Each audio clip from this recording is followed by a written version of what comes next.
Choosing a funeral director is something that people fortunately don't have to do very often, and because of that it's a process that they're unfamiliar with, and if you ask someone how they would go about choosing a funeral director, they often can't really tell you. Our experience as funeral directors shows that people will generally tend to use the same funeral directors as they used in the past, and they often concentrate on price as well. But we want to explore the topic in a little bit more detail. So today my colleague Gary Hedrington is here, and we're going to have a chat about some of the aspects and the things that you should look at when looking for a funeral director that's right to you. So Gary, as we know as funeral directors, people have a tendency to continue to choose the same funeral director that they've used for years, and they may have used the same funeral director for 30 years and they don't give consideration to anybody new. And obviously they're going through a bereavement and maybe not thinking quite as logically as they would in the normal circumstances. So what's your experience of that? Yeah, if I could take a moment, Nigel, first of all, to speak directly to the people who may be watching this video. Because if you have looked to have a look at this video and this question is on your mind, it may well be that you've recently lost someone. And in those circumstances, this might be someone who you love. So first and foremost, we want to pass on our condolences that if you are looking at this video, if you are reaching out for help at a time of need, then we're sorry that you're going through such a difficult time. But on the back of that, there is a point where if you are looking at this video because it is something you need help with, then you might want things just to be easy, just to take away some of those challenges, which is the tough decision making. And it can be tough to find the right funeral director. We do find that people will choose the funeral director they've used before because they get comfort out of that, because it's easy to do so, and because in a way it's become tradition within the family. That doesn't mean, however, that things have changed. It doesn't mean to say that by going with the same funeral director you'll actually be getting the best funeral director, or indeed the funeral director that's just right for you. Is it fair to say that when a family has used the same funeral director over a long period of time, say in some cases 30 years, that the funeral director that we're using 30 years ago, even though it's the same business, may not actually be the same people that they're using in the present day? Of course, people change, and we find particularly with some of the national providers that many people who enter the service do so as a stepping stone to setting up their own business. So they may go in to seek the benefit of training, but once they've got that training, once they have established their credentials, they move on. So you'll find that a lot of the better staff will actually move on from the people who've provided those resources. So in particular, anyone with a certain skill set will be seen as competent and will set up their business in a separate way to provide an individual tailored service. So I think for that reason it is very important that they maybe look further afield, and if doing so, I think most people would put at the top of the list of what to compare is price. Now, as we well know, and as most people know, you get what you pay for. So really a funeral director shouldn't be chosen on price alone, but when we are looking at price, because it is an important consideration, what should somebody be looking for price-wise? We're very lucky, actually very lucky, that the Competitive Marketing Authority have just gone through a rigorous examination of the funeral sector, and as a bare minimum, what everyone should look for is a clear and structured price list available on any funeral director's website. If this price list isn't there, then you should ask questions as to why it's not there and what price you might actually pay. If it is there, this gives you a starting point to see exactly what is and isn't being provided, and more importantly, what is and is not included in the pricing structure. As Nigel says, this is a starting point, and rather than looking at pound for pound, what's the cheapest you can pay, it's more about best value, and it's about what each and every one of your pounds is going to return to you. And some of those aspects might not be able to be costed. Care, compassion and fairness are things that you can't put a value on, but actually the value is to the service you want and the service they deserve. Well, we know that the Competition and Markets Authority price list isn't necessarily the easiest document to read and to understand.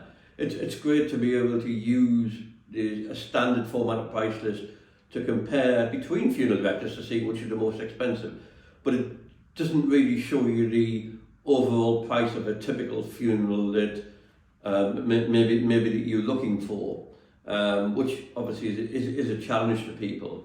Now, as a result of that, a lot of funeral directors do put a package price on the website. But how important do you think price is? Do you really think that it's always best to go for the cheapest? We often find families will often come to us and tell us, you know, this is like buying a second-hand car. I'm trying to arrange a funeral here, but it feels like I'm bartering for a second-hand car. The point is, some funeral directors know that you feel this. As we mentioned at the beginning, you're going through a long and difficult journey, and some funeral directors may well rely on the fact that you just want some of that pain to be taken away. And some of the pain is part of the scrutiny and the decision making that you're going through. But it is important. Price isn't everything. Price is a starting point by which you can get a shortlist. And I'm sure we'll come on to other features that we need to look for. Look at the quality, look at the website, look at the premises, and more importantly, get a shortlist. And when you've got a shortlist, actually speak to the people who are going to be providing the service. Feel confident and feel that you're being trusted, feel that you're being looked after to provide the right service. One thing we often see adverts for funeral directors where there's a very low starting price point, and the idea of that is designed to get people through the door, because once they're through the door and they're speaking to somebody and then they find that the funeral service that they wish for has got extras added on, it's actually quite difficult for somebody to get up and leave at that point, because a lot of the funeral directors that do this rely on people coming in, and once to get them in there, they hook them in because of the burden of somebody having to leave. Have you had any thoughts on that? Absolutely, and in the physical contact, the step by stepping into a premises is a challenging one. But please remember that as someone trying to arrange a funeral, you're commissioning a service, not the other way around. It's not the service providing something to you. You are out there to find which is the best service for you. But have a look at prices, have a look at the wording. The things we come across more often than not is, if a loved one dies at home, have a look to see if there's an additional cost to collect them from a home address, or is it the same as collecting them from a hospital? Make sure doctors' costs are in there for cremation.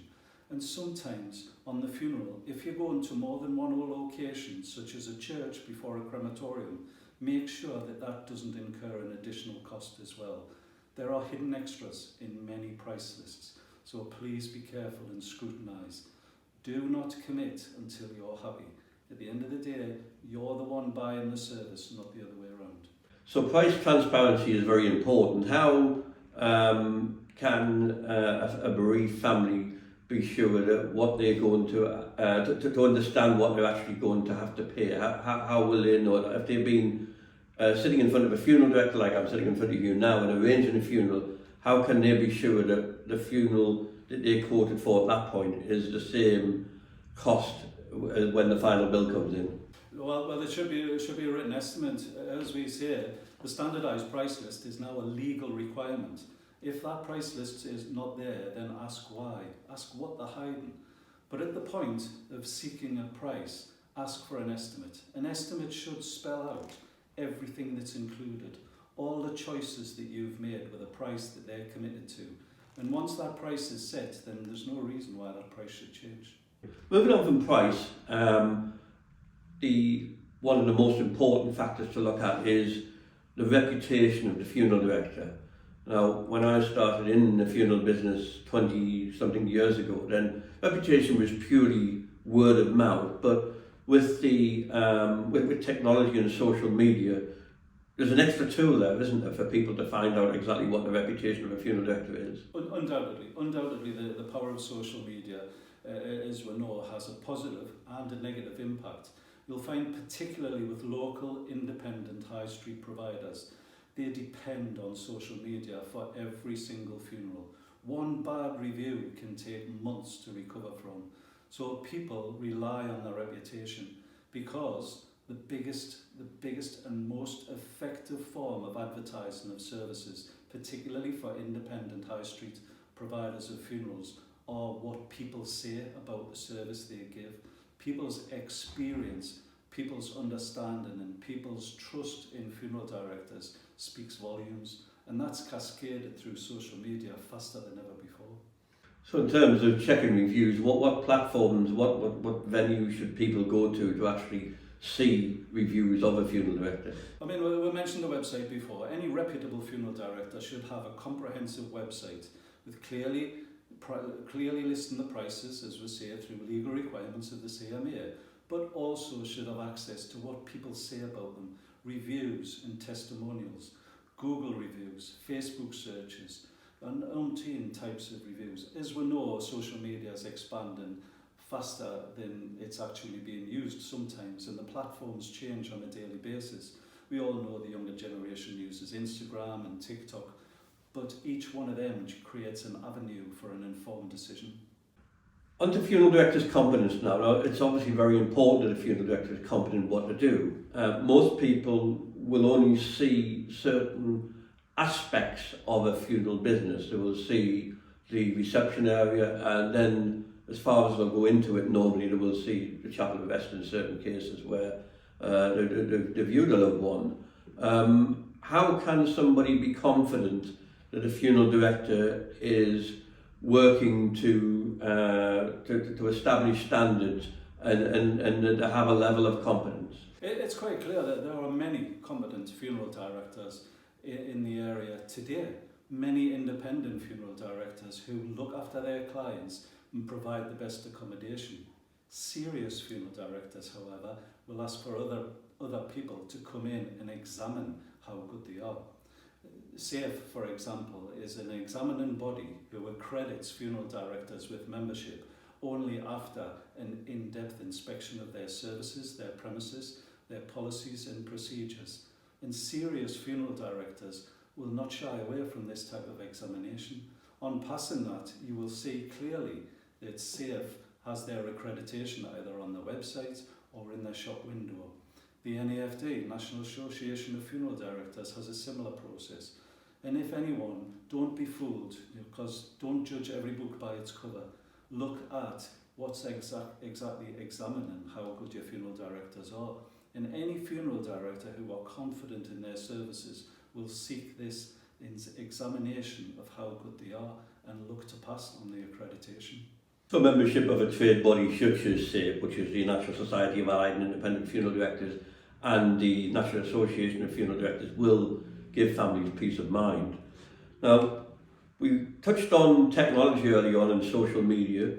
As technology's moved on, as the internet has become a daily part of our lives, there's a lot of online funeral providers.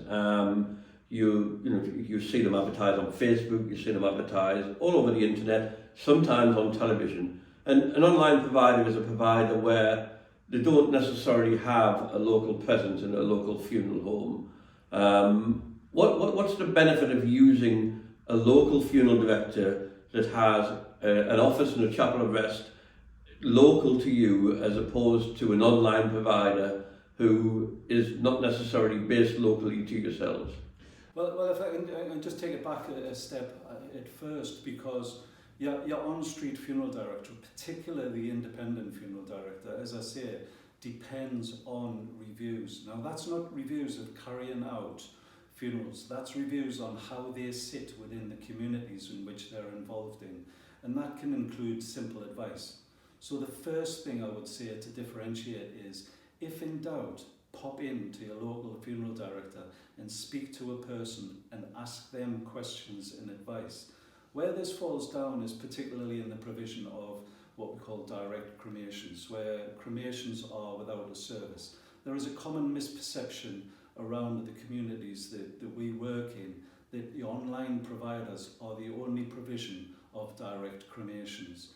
And this is it couldn't be further from the truth. Independents will provide that service. They will provide that service through a whole flexible range of services around. And when we come to flexibility, this is where, again, speaking to your local funeral director allows you to spell out the service you want, not the service that's being offered. Just have a look at the online provisions. The online provisions have 1, 2, 3 choices, whereas coming in and speaking to your local independent funeral director gives you the opportunity for a myriad of changes, for little touches, and of course you get to see where your loved one's going to be resting. You get to see the premises and you get to meet the person who's actually going to be dealing with your loved one and the entire arrangement.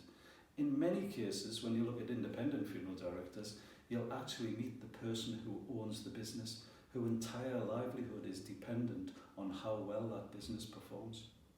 Well, that brings me on to the next subject I was going to talk about, independent. Now, when we say an independent funeral director, we're talking about a funeral director that is locally owned and not necessarily associated with any of the larger groups or larger companies, some of the national concerns. Are there any advantages to going to a local funeral director as opposed to one of the larger companies? Well again, and if we can draw this, because sometimes some people might say small is beautiful, but other people might think that small means a lack of resources, and this couldn't be any further from the truth. There is no doubt that large providers, national providers, have access to their own range of resources. However, by being members of SAFE, by being linked in with other independent and specialist provisions, independent funeral directors can access those resources to fulfill individual needs just as easy as large providers. Where the benefit comes from, as I mentioned before, you're meeting people who are there to provide a flexible service whose outcomes of business needs depends on how good each and every funeral is. So you'll find that independents are committed much more to the delivery of every single service because their reputation depends on it. 20 years ago when I started in the funeral business, the people who approached the funeral director were pretty much given the funeral, the standard type of funeral that was in vogue at that particular time. But what I've noticed over the years, there's a lot more emphasis now on individual wishes, personal wishes and that sort of thing. So how much emphasis should somebody put on the flexibility of a funeral director as to whether that funeral director is willing to comply with somebody's personal wishes rather than give them a standard funeral package? It's about asking. I mean, the biggest example we can have of the point that you're making exactly there is the direct cremation. Prior to COVID, we know that there was people out there who were considering direct cremations, but it wasn't seen as socially acceptable. It wasn't in one of the boxes of the provision that was being offered by funeral directors. However, since COVID, since it became more socially acceptable, that need has grown and it's turned into an actuality, whereas a good proportion of the funerals we do today are indeed direct cremations. That doesn't mean to say that there is no celebration of life, because often on the return of the cremated remains, there is a celebration of life attached to it. But that brings to the point that people want different things, but we're forced by market forces. The example we would give is if it was a celebration of life and it was a celebration under any other terms, you would ask a lot of questions to make sure it was right. As independent funeral directors, we sit down and we talk to people because we are, put an emphasis on making sure what people ask for is actually what they want. Sometimes we ask people to be awkward. Sometimes we ask people to ask more questions than they need to, because 6 months down the line, we want to be assured that if we met them in the street, they wouldn't turn around and say, "Oh, Gary or Jane, we wish we'd done this on the day. We want to get it right first time," because at the end of the day, we only get one shot at this. And in terms of personal wishes, there's cultural and religious requirements come into that. As I say, when I come back again to when I first started in the funeral business, that a lot of traditional funeral directors, you would have crucifixes. It would be a very clear emphasis on Christianity with crucifixes and maybe a picture of the Virgin Mary and that sort of thing, where now things have changed. You know, in the UK where we are, and in particular in Sunderland, there's a diverse population now from all parts of the world. There's a lot of ethnic groups. So how do you think that's affected the service that a funeral director should be offering? There are parallels. A good funeral director will not work for you. A good funeral director will work with you. And what we found is, with the diversity of cultures, particularly in the Northeast, it's demonstrated that each individual culture hasn't stood alone. As you mentioned, you know, the move from Christianity away from Christianity to humanist and celebrancy services can be mirrored in Hinduism, in Islamism, and all forms of diverse religion, and that they offer a more modernized service within that culture. It's about what's right for the person. We can respect religion, we can respect culture, but at the end of the day, this is an individual service tailored to individual needs. And unless your funeral director is going to work in partnership with you to establish exactly what those needs are, to deliver them exactly how you've seen them, then perhaps you should be looking elsewhere. Okay, that's great. Thank you very much, Gary. We do hope that you found that useful, and we've given you a few pointers and a few things to think about when choosing a funeral director. We'll be making more videos to help you make decisions and understand the funeral business. And here at Jayne Prior Funeral Directors, you can always contact us via any of our social media, via email, or just simply through a telephone call. But thank you for watching.